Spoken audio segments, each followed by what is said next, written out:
Amados discípulos líderes, bienvenidos a la clase número 7 del Pentateuco de la carrera de Teología y Liderazgo Pastoral. En esta clase veremos una introducción al Éxodo.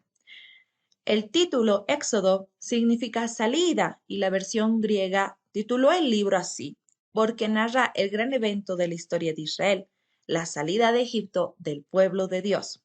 Es importante ver la relación que tiene con los otros libros de Moisés.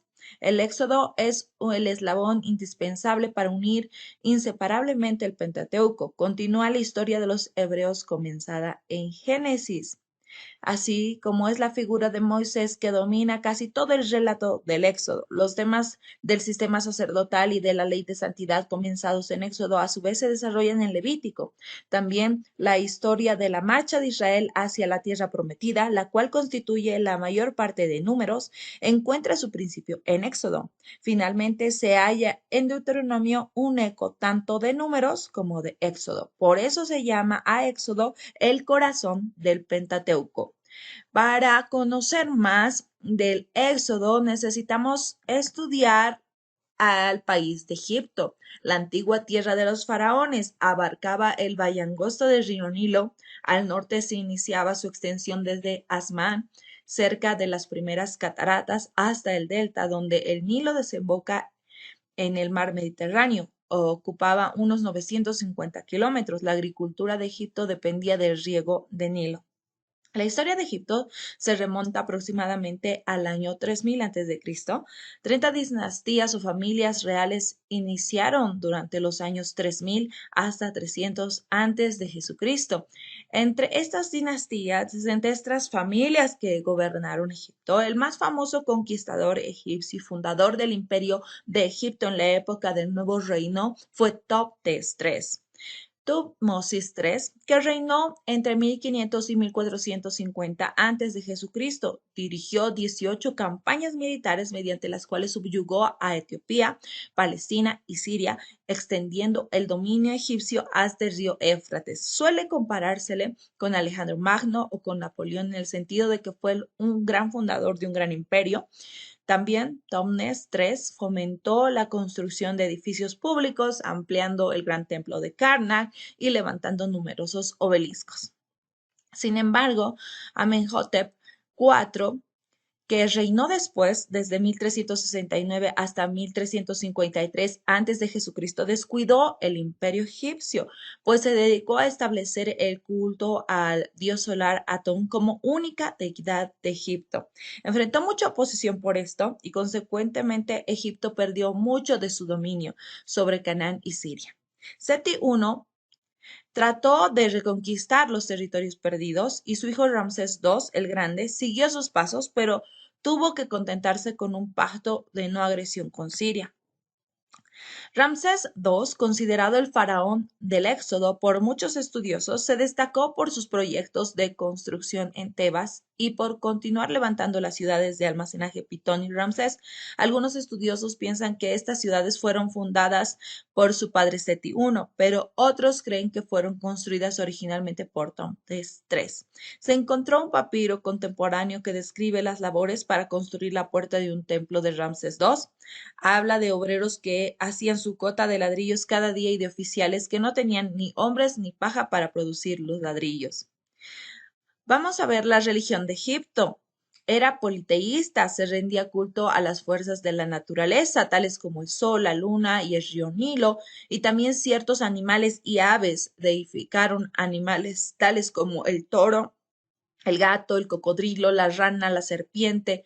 Por su parte, cada dios tenía una función. Los egipcios atribuían a los dioses la fertilidad de la tierra y de los animales, la victoria o derrota en la guerra y las crecientes del Nilo. Algunos dioses fueron elevados a prominencia nacional por medio de decretos de Estado. El dios Horus, con cabeza de halcón, se constituyó como dios del Estado ya en los albores de la historia egipcia. La quinta dinastía apoyaba el culto al dios solar Ra, cuyo centro de adoración fue Heliópolis. Y Amón por poco fue constituido Dios nacional durante el Reino Medio y el Reino Nuevo. Para esta edad fueron construidos magníficos templos en Karnak y Luxor. Sin embargo, por regla general, el común del pueblo no prestaba culto a los dioses nacionales, sino que adoraba a las deidades locales. Los egipcios creían en la inmortalidad y su dios Osiris simbolizaba esta esperanza. Si una persona llevaba una vida buena, podría resucitar, pero primero tendría que ser juzgada por el tribunal del mundo subterráneo. Los sacerdotes embalsamaban por un proceso complicado los cadáveres de personajes y personas adineradas con la esperanza de que volvieran a vivir en el futuro. Así fue el ambiente en el cual vivieron los hebreos durante un periodo de más de 400 años.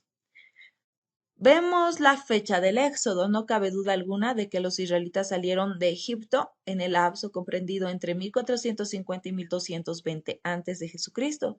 Israel ya estaba radicado en Canaán en el año 1220 antes de Jesucristo, pues un monumento levantado por Faraón hace alusión al combate entre egipcios e israelitas en Palestina en aquella fecha. Sin embargo, faltan evidencias conclusivas en cuanto a la fecha exacta del éxodo. El propósito y el mensaje del libro. El Éxodo relata cómo la familia escogida en el Génesis llegó a ser una nación. Registra los dos eventos más grandes de la historia de Israel, la liberación de Egipto y la entrega del pacto de la ley en Sinaí. La liberación de Egipto hacía posible el nacimiento de la nación. El pacto de la ley modelaba el carácter de la nación a fin de que fuera un pueblo santo como Dios les había pedido que fueran santos. El libro describe en parte el desarrollo del antiguo pacto con Abraham. Las promesas que éste recibió de Dios incluían un territorio propio, una descendencia numerosa que llegaría a ser una nación y la bendición de todos los pueblos a través de Abraham y su descendencia. Primero Dios multiplica su pueblo en Egipto, luego libera de la esclavitud y entonces lo constituye una nación. Éxodo es un libro de redención. El Redentor Jehová no solamente libera a su pueblo de la servidumbre egipcia mediante su poder manifestado en las plagas, sino también lo redime por sangre, simbolizando el Cordero Pascual. Veamos ahora la estructura del Éxodo en tres partes. Cuando Israel es liberado, de los capítulos 1 al 15, en esto Dios primero levanta a Moisés, podemos verlo de los capítulos 1 al 4. Después vemos el conflicto con Faraón de los capítulos 5 al 11 y cuando Israel sale de Egipto de los capítulos 12 al 15.